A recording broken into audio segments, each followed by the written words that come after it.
Have you ever come across the amazing paintings of John Singer Sargent and asked yourself, how did he do it? And more importantly, how can I do it too?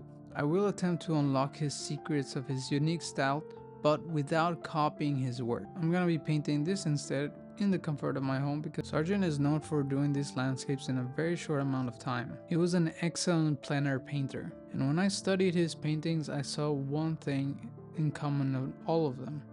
He's really good at simplifying his subject. So I need to do the same. And today I chose to paint in both sheets. I don't know what took over me, but I think that his panoramic views just inspired me to try to do the same. The paintings that I showed in the beginning were kind of the reference that I studied a lot to try to attempt this painting in his style. Of course, this doesn't mean that I'm gonna achieve his style, but what I'm gonna be trying to do is observe and understand his way of thinking. Not only that, but also how he actually applied and did layers in watercolor. This painting right here gave me the idea of the plan of attack that I can use for my painting.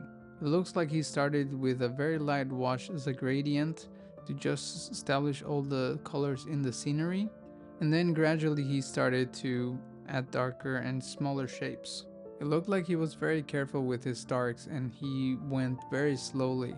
Of course, slowly being an understatement. Of course, I don't know how long he took on each of the studies, but he is well known to be a fast painter, at least with his watercolors. Now this painting gave me the idea that after the light wash, he would go on and put a bigger mass of slightly darker values, the mid values, and he varied his colors a lot, and I tried to imitate that, but it was actually very hard. One other thing that I noticed is that he had a lot of economy of brushstrokes, meaning that he looked like he was only putting a mark once. And I really tried my best to do the same because I think that that's what gives his paintings that confidence and brilliance that we all love.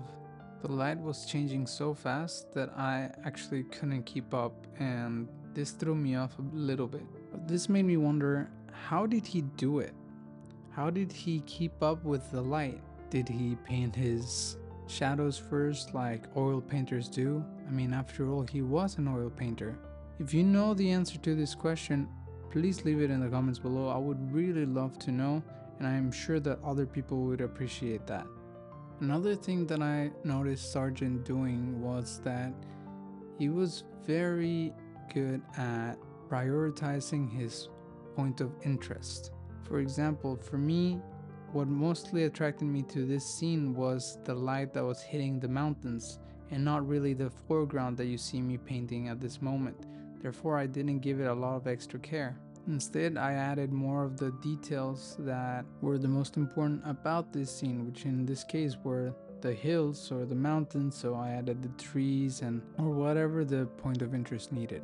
I did avoid, however, putting houses and stuff because I actually love landscapes that are inhabited. Not habited. You know what I mean. After I was done painting this, I was left with a feeling of wanting more. There was so much that I learned from doing this that I kind of want to do in the future another video with me painting with a lot more time, but being a lot more intentional with my brush strokes.